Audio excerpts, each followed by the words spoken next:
Hello everyone, welcome to believe study. आज हम देखने वाले हैं जो हमारी सीरीज चल रही है प्रीवियस ईयर क्वेश्चंस की। हमने अभी तक सॉल्यूशंस के प्रीवियस ईयर कंप्लीट कर चुके हैं, मैट्राइसेस के कर चुके हैं, मैट्राइसेस एंड डिटर्मिनेंट्स के। अभी हम आज देखने वाले हैं केमिकल काइनेटिक्स के। ठीक है, तो अगर आप नए हैं तो चैनल को सब्सक्राइब कीजिए और बेल आइकन को भी दबा दीजिए। चलिए फिर स्टार्ट करते हैं। और हाँ, एक इम्पॉर्टेंट चीज़, अगर इस सेशन के नोट्स की अगर आपको रिक्वायरमेंट हो, आप साथ साथ स्क्रीनशॉट लेते चलिए, या बेस्ट होगा आप साथ साथ सॉल्व करते चलिए। अगर आपको नोट्स की रिक्वायरमेंट हो तो हमारे टेलीग्राम चैनल पे जाइए, मतलब यहाँ आ जाएगा t.me/believe study65।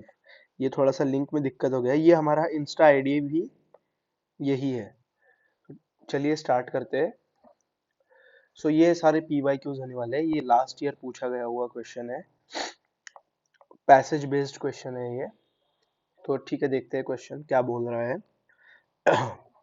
The rate of reaction is concerned with decrease in concentration of reactants or increase in the concentration of products per unit time. It can be expressed as instantaneous rate at a particular instant of time and average rate over a large interval of time. A number of factors such as temperature, concentration of reactants, catalysts affect the rate of reaction. Mathematically, representation of rate of reaction is given by rate law. This is rate law. X and Y indicate the sensitive the rate is to the change in concentration of A and B. Sum of X plus Y gives the overall order of a reaction. When a sequence of elementary reaction gives us the products, the reaction are called complex reaction. Molecularity and order of an elementary reaction are same. Zero order reactions are relative uncommon, but they occur under special conditions. All natural and artificial radioactivity decay of unstable nuclei take place by first order kinetics.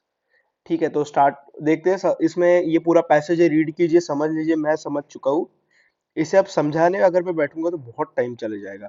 सीधा questions पे आते हैं। 4 question दिए गए हैं और ये question I think पूछा गया था 5 मार्क, हाँ 5 मार्क्स के लिए पूछा गया था ये। सॉरी, ये हाँ 5 मार्क्स के लिए। ये जो डी वाला है ये 2 मार्क के लिए, और ये 1 1 मार्कर पूछ रहे हैं। ऐसा क्वेश्चन आएगा ही आएगा। सो पहला वाला देखते हैं, what is the effect of temperature on the rate constant of reaction.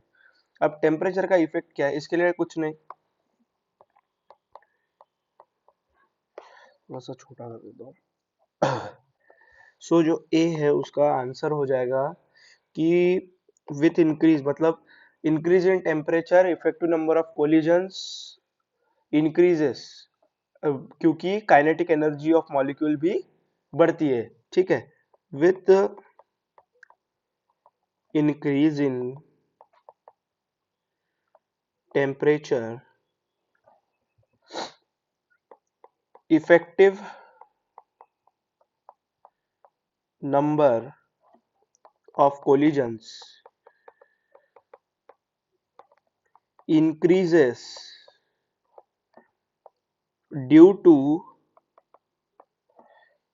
increase in kinetic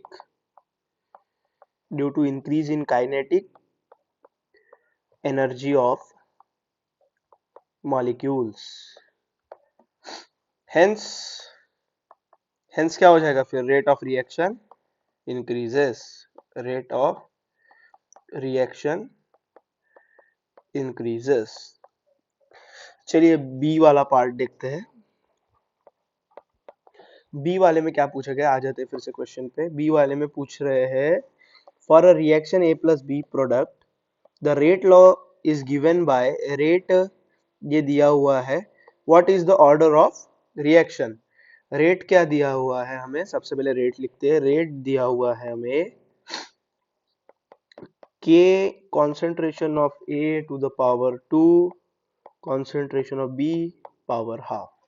order निकालना है। ऑर्डर कैसे निकालते थे, इन ये जो पावर्स है ना, इनको क्या कर देंगे हम, इनका सम ले लेंगे। सो इनका सम क्या हो जाएगा 2.5। ऑर्डर ऑर्डर हमारा हो जाएगा 2+1, 2+हाफ हो जाएगा 2+0.5, जो कि हमारा बराबर हो जाएगा 2.5 के। ठीक है, चलिए सी, अब सी वाला ऑप्शन देखते हैं, सी वाला क्या कह रहा है। How how order and molecularity are different for complex reaction. अच्छा ठीक है, ऑर्डर और मॉलिक्यूलरिटी कैसे डिफरेंट होती है। ऑर्डर मतलब order order is determined by slow steps of the reaction. Molecularity क्या होता है एलिमेंट्री, मतलब कॉम्प्लेक्स स्टेप्स की वजह से। मैं इसका स्टेटमेंट लिख देता हूँ ताकि आपको कंफ्यूजन ना हो। Order is determined by slow step of the reaction, and molecularity determined by elementary step of the reaction। ठीक है, अगर आपको कोई भी डाउट है तो आप मुझे कमेंट में पूछ सकते हैं, मैं रिप्लाई जरूर दूंगा। चलिए डी वाला पार्ट देखते हैं। डी वाला पूछ रहा है, दो है और में दिए है, दोनों सॉल्व करके बताऊंगा ताकि आपको कोई दिक्कत ना हो। डी फर्स्ट वाले में बोल रहा है first order reaction has a rate constant दिया है, मतलब ये क्या हो जाएगा के दिया है। How long will 6 gram of this reactant take to reduce 2 gram. चलो ठीक है, डी का देख लेते हैं क्या कह रहा है। के इज इक्वल्स टू, फॉर्मूला लगा देते हैं सीधा सीधा। के इज इक्वल्स टू हो जाएगा 2.303 upon T into log of concentration of R naught divided by concentration of R, जो कि हमारे बराबर हो जाएगा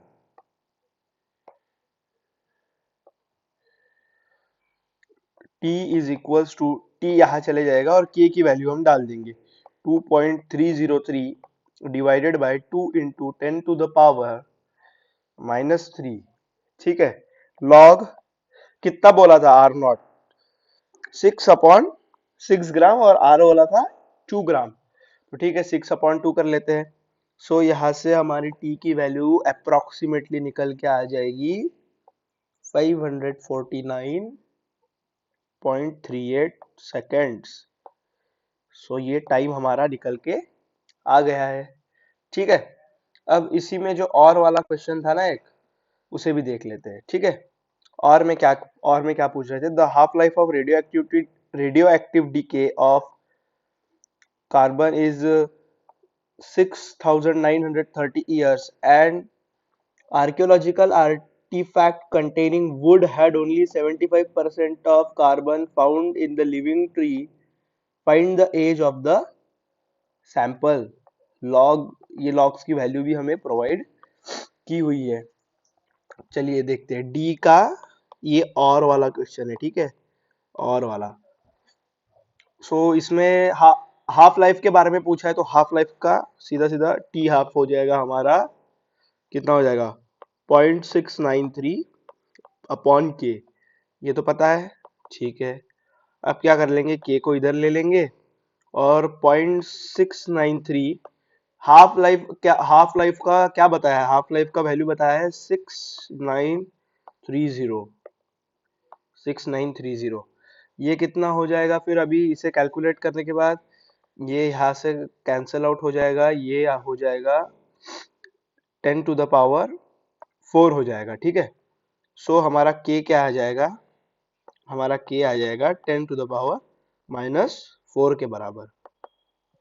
ठीक है, तो 10⁻⁴ के बराबर आ गया, ये ईयर में है। ठीक है ना, ईयर में लिख देता हूं मैं यहाँ पे, ईयर ईयर इनवर्स में। अब क्या निकाल, अब टाइम देख लेते हैं। Find the age of sample पूछा था ना।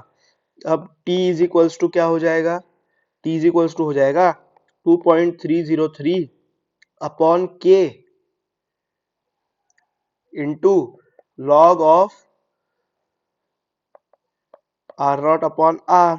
मैं इसे आर नॉट अपॉन आर ही लिखता हूँ, आप कुछ अलग कॉन्स्टेंट्स भी यूज कर सकते हैं। सो ये हो जाएगा T इज इक्वल्स टू हो जाएगा 2.303 divided by 10 to the power -4 into log of 100 upon कितना हो जाएगा 75। ठीक है ना। सो जब आप इसको पूरा कैलकुलेट करेंगे तो इसका आंसर आ जाएगा 496 ईयर्स। इसमें थोड़ा सा लॉग की चीजें लगानी है और बस ये आंसर आ जाएगा। इसको ऊपर लेके जाएंगे तो 10 टू द पावर 4 बन जाएगा। ये सारी चीजें डेसिमल के इस साइड आ जाएंगी। ठीक है ना। चलिए अभी नेक्स्ट क्वेश्चन देखते हैं। नेक्स्ट क्वेश्चन क्या कह रहा है? A biochemical reaction was carried out in the absence of enzyme and the rate of reaction was found to be 10 to the power -6 meter inverse. If the same reaction is now carried out in the presence of enzyme, then the reaction EA for the reaction will be। देखिए 2021 में पूछा गया question है। Same questions आपको notes में भी मिल जाएगा।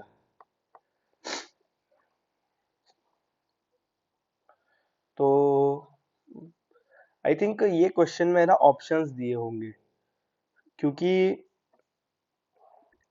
अच्छा ठीक है मैं बता देता हूँ कि इसमें दिक्कत क्या होगी ना, कि इसमें हमें रेट ऑफ रिएक्शन बता दिया है कि इतना था विदाउट वाला, लेकिन ये निकालने के लिए जो डेटा है ना वो इनसफिशियंट है। तो मतलब क्या इसमें ऑप्शन दिए हुए रहेंगे कि मतलब मैं अभी चेक कर लेता हूँ। ऑप्शंस है इसमें शायद, एक ए ऑप्शन है सेम वाला, बी ऑप्शन है इसमें greater than 10 to the power -6 टर इनवर्स। सी ऑप्शन दिया गया है lower than 10 to the power -6 minute inverse. और डी ऑप्शन दिया है इसमें डेटा इनसफिशिएंट ये कैनॉट बी प्रेडिक्टेड। ठीक है ना। तो इसका डी ऑप्शन होगा क्योंकि हम नहीं प्रेडिक्ट कर सकते।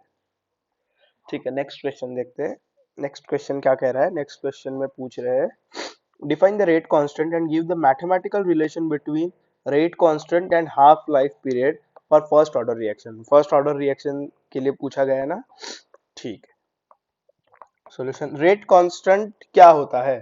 रेट कांस्टेंट की डेफिनेशन क्या होती है? डिफाइन रेट कांस्टेंट बोला गया है ना। सो रेट कांस्टेंट डेफिनेशन यानी इसकी मैथमेटिकल डेफिनेशन बताएंगे हम। ठीक है ना।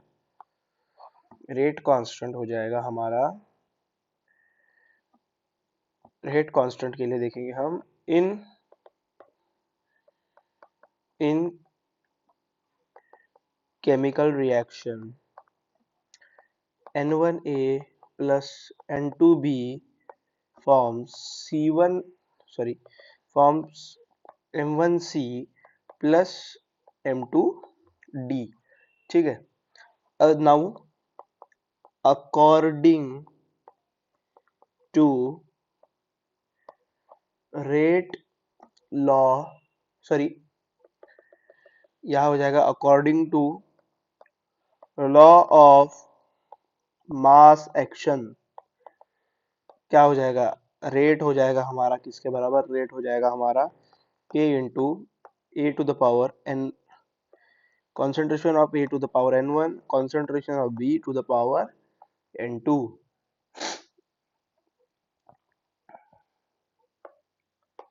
बट अकॉर्डिंग टू किसके अकॉर्डिंग टू? अब देखेंगे according to rate law.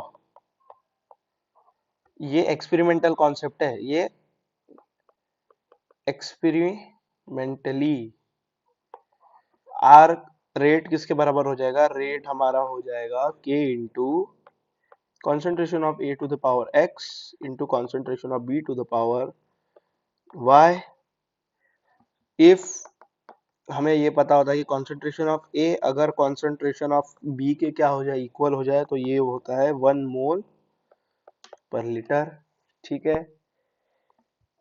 Then rate is equals to क्या हो जाएगा, के हो जाएगा। ठीक है, नाउ रेट ऑफ रिएक्शन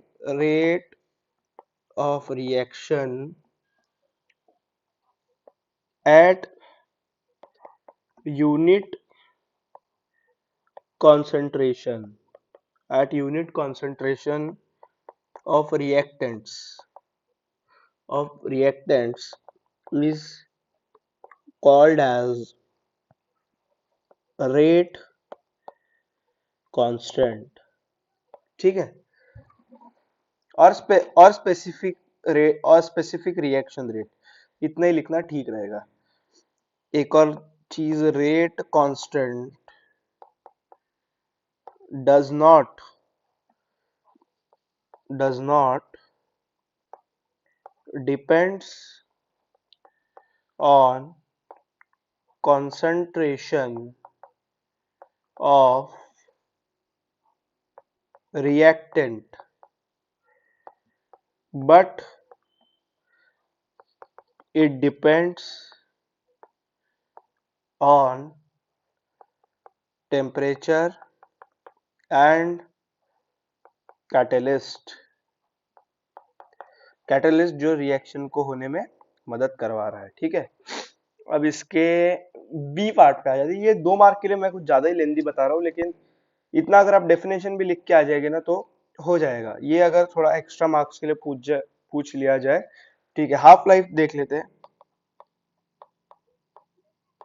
थोड़ा राइटिंग अभी मैं सही करने की कोशिश करता हूँ।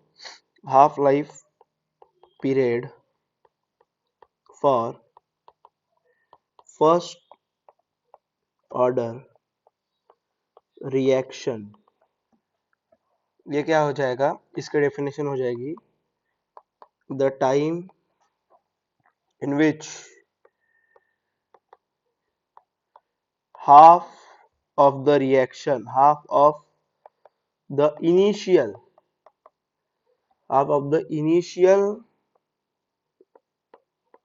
amount of reactant is क्या, is consumed। ठीक है, मतलब ऐसा टाइम जिसमें आधा आधा अमाउंट ऑफ जो रिएक्टेंट्स है ना वो कंज्यूम होते हैं। So at T is equals to T half. So X क्या आ जाएगा, एक्स हमारा हो जाएगा a/2 और a माइनस एक्स हमारा किसके बराबर हो जाएगा, वो भी हो जाएगा a/2 के बराबर। ठीक है, so T half is equals to ln a upon a/2। यहाँ 1/k कांस्टेंट डाल देंगे, सो k की वैल्यू हमारी निकल के आ जाएगी 0.693 अपॉन टी हाफ। ठीक है, ये चीज हो गई। मतलब इससे हम कंक्लूजन क्या निकालते हैं कि हाफ लाइफ पीरियड जो of first order is independent of initial concentration of reactants. ठीक है, ये स्टेटमेंट मैं नहीं लिख रहा हूँ, आप मतलब मैं एक बार डिक्टेट कर लेता हूँ। Half life period for first order reaction is independent of the initial concentration of reactant. ठीक है, चलिए नेक्स्ट क्वेश्चन देखते हैं, फोर्थ वन। ये 3 मार्क के लिए पूछा गया है। At first order reaction has rate constant this, how long will 4 gram of reactant take to reduce to 3 gram. Logs की वैल्यू दे दी है। ठीक है, ए 2 पार्ट है, एक ए पार्ट है और एक कौन सा पार्ट है, बी पार्ट है। ठीक है, सबसे पहले ए पार्ट करते हैं। क्या बोल रहे हैं कि क्या निकालना है, इसमें इसमें निकालना है first order reaction time period निकालना है। So T is equals to 2.303 divided by k log concentration of R naught upon concentration of R initial upon final जाएगा 2.303 divided by k की वैल्यू दी है 4.9 into 10 to the power minus 3 log 4/3। ठीक है।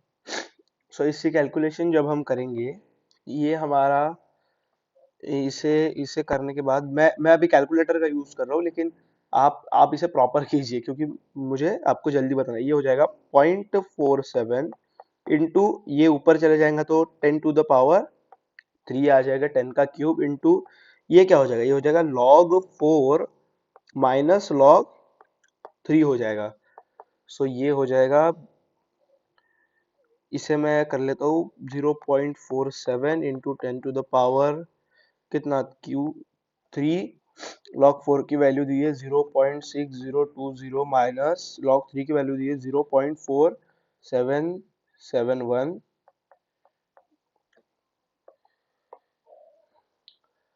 Then उसके बाद हम इसे करने के बाद हमारे पास क्या आ रहा है, हमारे पास आ रहा है 0.47 इंटू 10⁻³ इंटू 0.0 सॉरी 0.125। ठीक है। तो ये हो जाएगा 0.47 इंटू 10⁻, सॉरी इंटू 125। ये हमारा किसके बराबर आ जाएगा, ये हमारा बराबर आ जाएगा 58.7 सेकेंड्स के बराबर। तो चलिए देखते हैं बी पार्ट इस क्वेश्चन का क्या कह रहा है। मैंने रिएक्शन ले ली है। पहला पूछ रहा है मॉलिक्यूलैरिटी, सेकंड पूछ रहा है ऑर्डर, और तीसरा पूछ रहा है rate of reaction in terms of all reactants and products. ठीक है, निकाल लेते हैं। मॉलिक्यूलैरिटी क्या हो जाएंगी इसकी, मॉलिक्यूलैरिटी हो जाएंगी इसकी 2, क्योंकि ये एक मॉलिक्यूल है, एडिशन ऑफ मॉलिक्यूल्स क्या हो जाएगा 2, और ये इसका ए वाला हो गया आंसर, और बी का आंसर ऑर्डर। अब ऑर्डर पूछा गया है तो ऑर्डर इसका क्या है, ये फर्स्ट ऑर्डर है। ठीक है। अब सी वाला देखते हैं। सी में ये पूछ रहा है rate of reaction in terms of all reactants पूछा था इसने।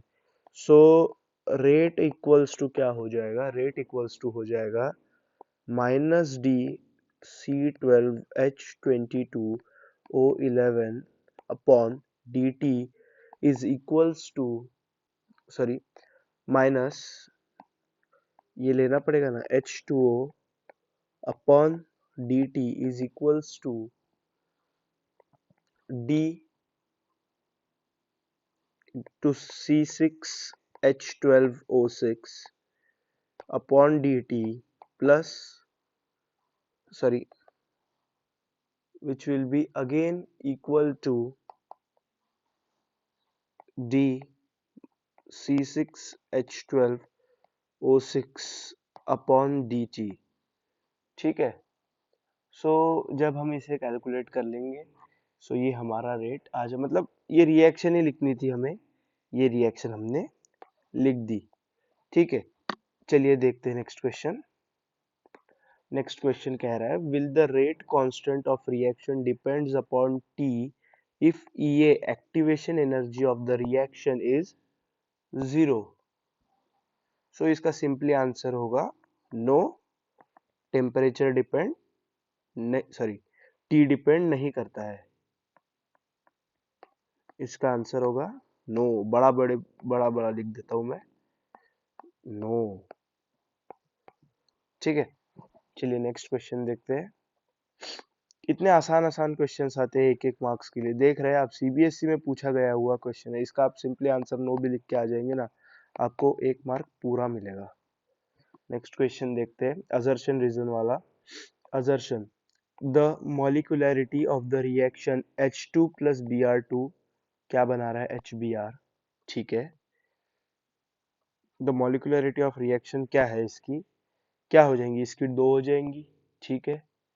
Two molecules of the reactants are involved in the given elementary reaction। बिल्कुल सही, मैं बता रहा हूँ ना आपको, एकदम अच्छे से एक्सप्लेन करके बताता हूँ।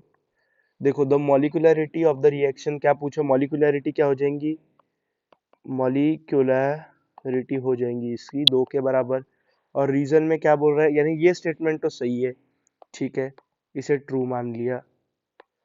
और रीजन में बोल रहा है कि two molecules of the reactants are involve in the given elementary reaction. जी हाँ, दो मॉलिक्यूल ही इसमें क्या है, इन्वॉल्व है। सो इससे हमारा क्या, जो ए ऑप्शन होता है ना, कि मतलब असर्शन भी correct, A and B, sorry A and R लेंगे, आर बोथ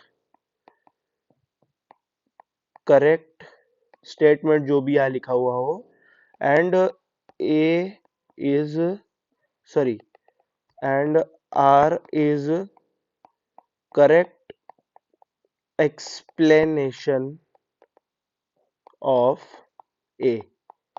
ठीक है, बस ये इसका ए ऑप्शन सही हो जाएगा और इसके लिए आपको 2 मार्क्स मिल जाएंगे। ठीक है, चलिए नेक्स्ट क्वेश्चन देखते हैं।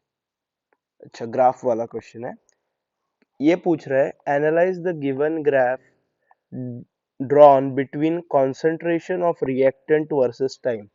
ये कॉन्सेंट्रेशन ऑफ रिएक्टेंट दिया है और ये क्या दिया है, टाइम दिया है। ठीक है, इसे थोड़ा बड़ा कर लेता हूं मैं। ठीक है ना, 2 मार्क के लिए सीबीएसई में पूछा गया था ये क्वेश्चन, 2 मार्क के लिए 2020 में। ठीक है, देखते हैं इसका। अब ये पूछ क्या रहा है, ग्राफ तो predict the order of reaction. यहाँ से हम प्रेडिक्ट कर पा रहे हैं कि इसका ऑर्डर तो क्या हो जाएगा, ऑर्डर तो फर्स्ट ऑर्डर रिएक्शन हो जाएंगी ये। ठीक है, फर्स्ट ऑर्डर रिएक्शन है। दूसरा पूछ रहा है, theoretically can the concentration of reactant reduce to zero after infinite time, explain. क्या लग रहा है, नो, ये नहीं होंगी, क्योंकि एक्सपोनेंशियल रिलेशन है कर्व के बीच में। सो कर्व जो है ना, वो कभी भी एक्स एक्सिस को क्या नहीं होगी, टच नहीं करेंगी। मैंने इसे बड़ा करके ना जगह कम कर दी यहाँ की। ठीक है, इसे साइड में कर देता हूं मैं। हमारा जो फर्स्ट है क्वेश्चन, हमारा जो ए है उसका आंसर है फर्स्ट ऑर्डर, और जो बी है उसको नो, बिकॉज, और बिकॉज नहीं लिखेंगे, no due to exponential relation, the curve never never ever touches X axis. ठीक है ना, चलिए नेक्स्ट क्वेश्चन देखते हैं। नेक्स्ट क्वेश्चन बोल रहा है, how will the rate of reaction of affect how will the rate of the reaction of affected when, 3 option दिए, surface area of the reactant is reduced. Rate of reaction क्या हो जाएगा अगर surface area कम कर दिया तो, अगर surface area, अगर जो ये एरिया है उसे हमने कम कर दिया, सो रेट ऑफ रिएक्शन भी क्या हो जाएगा, डिक्रीज हो जाएगा। So decreases, rate of reaction decreases. ठीक है, सेकंड वाला देखते हैं। Catalyst is added in a reversible reaction and, catalyst को क्या किया हमने, रिवर्सिबल रिएक्शन में डाल दिया, सो रेट ऑफ रिएक्शन क्या इंक्रीज करेगा। ये सारी चीजें समझने के लिए ना आपको एक बार एनसीईआरटी से गो थ्रू होना पड़ेगा, या फिर अगर आप मेरे नोट्स को भी रीड कर लेंगे ना, ये सारे मैंने नोट्स जो है इसके ये यहाँ पे प्रोवाइड कर दिए हैं, अगर आप इससे भी एक बार गो थ्रू हो जाएंगे ना तो आपको समझ में आ जाएगा। थर्ड पूछ रहा है, temperature of the reaction is increased, question mark, yes increases, it increases, temperature बढ़ेगा, जरूर बढ़ेगा, टेम्परेचर बढ़ाने पे रेट ऑफ रिएक्शन बढ़ेगी, सॉरी। नाइन्थ वाला देखते हैं। नाइन्थ वाला पूछ रहा है, define order of reaction, predict the order of reaction in the given graph. क्या ऑर्डर ऑफ रिएक्शन हमें प्रेडिक्ट करनी है। सो ठीक है, it,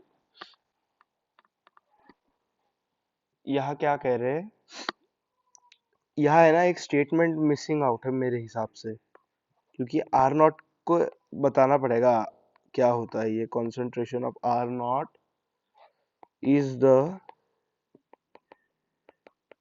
initial concentration of reactant and T half जो है वो क्या है, T half is half life. ठीक है, ये तो समझ गए हम कि ये क्या बोला, ये है इनिशियल कॉन्सेंट्रेशन एक्स एक्सिस और वाई एक्सिस बता रही है हाफ लाइफ को। अब ये देखिए, अब ये ग्राफ जो है ना ये क्या है, ये कांस्टेंट है, ये ग्राफ कांस्टेंट है। आप हमेशा याद रखिए अगर कांस्टेंट वैल्यू हो तो ये क्या होगा, ये हो जाएगा हमारा फर्स्ट ऑर्डर रिएक्शन। और और ये जो ग्राफ है इसमें ये क्या बोल रहे हैं कि जो ग्राफ है ना वो इंक्रीज करते जा रहा है, इंक्रीज करते जा रहा है। ठीक है, सो ये हो जाएगा जीरो ऑर्डर रिएक्शन। ये इसके लिए अगर आप एनसीईआरटी को एक बार पढ़ लेंगे, एक बार मतलब डिटेल में नहीं, ऊपर ऊपर के पॉइंट्स, या फिर आप शॉर्ट नोट से भी गो थ्रू हो जाएंगे जो आपने ईयर लॉन्ग में बनाए होंगे कभी ना कभी, या नहीं भी बनाए हैं तो मैं आपको अगर पॉसिबल होंगे तो टेलीग्राम पे प्रोवाइड कर दूंगा। सो ए का ऑप्शन, ए का आंसर हो जाएगा फर्स्ट ऑर्डर और बी का है जीरो ऑर्डर। ठीक है, चलते हैं नेक्स्ट क्वेश्चन पे। नेक्स्ट क्वेश्चन है the following data were obtained for the reaction A plus two B forms C. ठीक है, 3 मार्क के लिए पूछा गया क्वेश्चन है। पहला एक्सपेरिमेंट, पहले एक्सपेरिमेंट में ये क्या बोल रहा है कि concentration of A upon divided by M, ये सारी चीजें दी हुई है। पहले एक्सपेरिमेंट में 0.2 वैल्यू आ रही है concentration of A by M की, और concentration of B by M की 0.3 आ रही है, और इनिशियल रेट जो आ रहा है वो क्या आ रहा है, रेट ऑफ रिएक्शन आ रहा है 4.2 इंटू 10⁻⁻10। चलिए देखते हैं क्या पूछा गया है। सबसे पहले find the order of reaction with respect to A and B. Order of reaction पूछ रहे हैं with respect to A and B. ठीक है, ऑर्डर ऑफ रिएक्शन निकाल लेंगे। राइट द, पढ़ लेते हैं question, right the rate law and overall order of reaction, calculate the rate constant. ठीक है, यहाँ ठीक कर लेते हैं, कोई दिक्कत नहीं। जो हमारा रेट होगा ना वो क्या हो जाएगा, रेट हमारा हो जाएगा equals to K into concentration of A to the power, sorry to the power P, let's assume power P कॉन्सेंट into concentration of B to the power Q. जब हम इनको सॉल्व कर लेंगे, मतलब अभी मैं कैलकुलेशंस में अगर चले गया तो बहुत, ये वीडियो बहुत ज़्यादा लेंदी हो जाएगा। सो सॉल्व करने के बाद आपको पता चलेगा कि इसका जो वैल्यू निकलेगा ना, मतलब जो ऑर्डर हो जाएगा, ऑर्डर विथ रिस्पेक्ट टू ए हो जाएगा सेकंड ऑर्डर और बी का ऑर्डर हो जाएगा फर्स्ट ऑर्डर। इसी तरह जब बी का राइट द रेट लॉ, जब रेट लॉ हो जाएगा are equals to K into A concentration of A to the power 2, concentration of B power 1। सो यहाँ पे ओवरऑल ऑर्डर हमारा हो जाएगा 3 के बराबर। ठीक है, सी वाला थर्ड वाला। एक्सपेरिमेंट 1 देखते हैं सबसे पहले। ठीक है, एक्सपेरिमेंट के according calculate the rate constant. Experiment 1 के अकॉर्डिंग हमें पता चल रहा है कि 4.2 into 10⁻⁻2 equals to K into 0.2 power 2 into 0.3। ठीक है, सो यहाँ से हम k को कैलकुलेट कर लेंगे। ये लगभग लगभग k हमारा निकल के आ जाएगा 3.5। ठीक है, यहाँ से, और एक्सपेरिमेंट 2 कर, अब एक्सपेरिमेंट 2 देख लेते हैं। एक्सपेरिमेंट 2 में बोला गया है 6.2 into 10⁻³ equals to k into 0.2 to the power, sorry यहाँ 0.1 दिया है, टू द पावर 2 इंटू 0.1। ठीक है, यहाँ से k की वैल्यू हमारी निकल के आ रही है 6। अब आपको लग रहा होगा कि ये कहाँ से डाल दिया मैंने, ये है भैया कॉन्सेंट्रेशन ऑफ ए और ये है concentration of B upon M. ये वैल्यूज इस टेबल में ऑलरेडी दी हुई है, ठीक है, समझ लिए।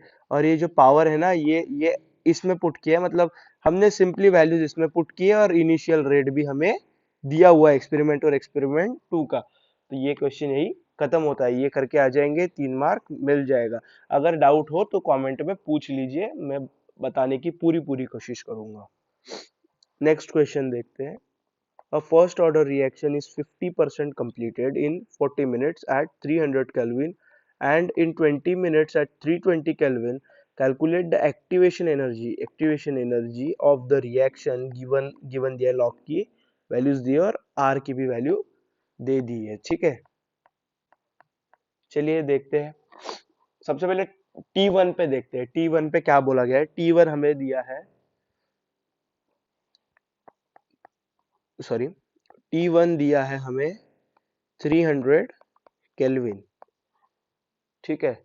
सो यहाँ से K1 हो जाएगा हमारा, K1 इक्वल्स टू हो जाएगा 2.303 upon T1 log 100 upon 100 minus 50 which will be equals to 2.303 upon T1, sorry upon क्या हो जाएगा T1। अब T1 क्या दिए, अपॉन T1 ही हो जाएगा, हाँ सॉरी T1 टाइम 1 हो जाएगा। टाइम 1 हमारे पास 40 मिनट्स है, सो ये हो जाएगा 40 इंटू लॉग ऑफ, ये क्या हो जाए, इसे कैलकुलेट करने के बाद क्या निकल आ जाएगा 100/50 लॉग ऑफ 2, ठीक है, ये पता चल गया। अब वैल्यूज डाल देंगे। अब ये आ जाएगा हमारे पास लगभग लगभग 0.0575 into 0.3010 which will be equals to, ये बराबर हो जाएगा 0.0173 के, ठीक है। ये हमें मिल गया टी वन टाइम पे के की वैल्यू, ठीक है। अब T2 पे निकाल लेते हैं। T2 हमें क्या दिया है, T2 हमें दिया है 320 केल्विन। सो इसका K2 हमारा हो जाएगा 2.303 अपॉन T2 लॉग, लॉग में अब क्या आएगा, लॉग में सेम चीज, log of 2 will be equals to 2.303 divided by 20 log of 2, जो कि बराबर आ जाएगा 0.1151 इंटू 0.3010, जो कि बराबर आ जाएगा 0.0346। अब देखिए, अब ये चीजें मैंने पहले से कैलकुलेट रखी है, इसीलिए मुझे पता है, मतलब मैं यूज कर रहा हूँ कैलकुलेटर का। आपको एग्जाम में कैलकुलेटर नहीं मिलने वाला है, आपको इस पे थोड़ा सा टाइम देके प्रॉपरली सॉल्व करना पड़ेगा। वैसे भी ये क्वेश्चन थ्री थ्री मार्क या 4 मार्क के लिए पूछा जा सकता है, ये थोड़ा लेंदी कैटेगरी का क्वेश्चन है, इसमें कैलकुलेशन थोड़ी अच्छी वाली है, ठीक है।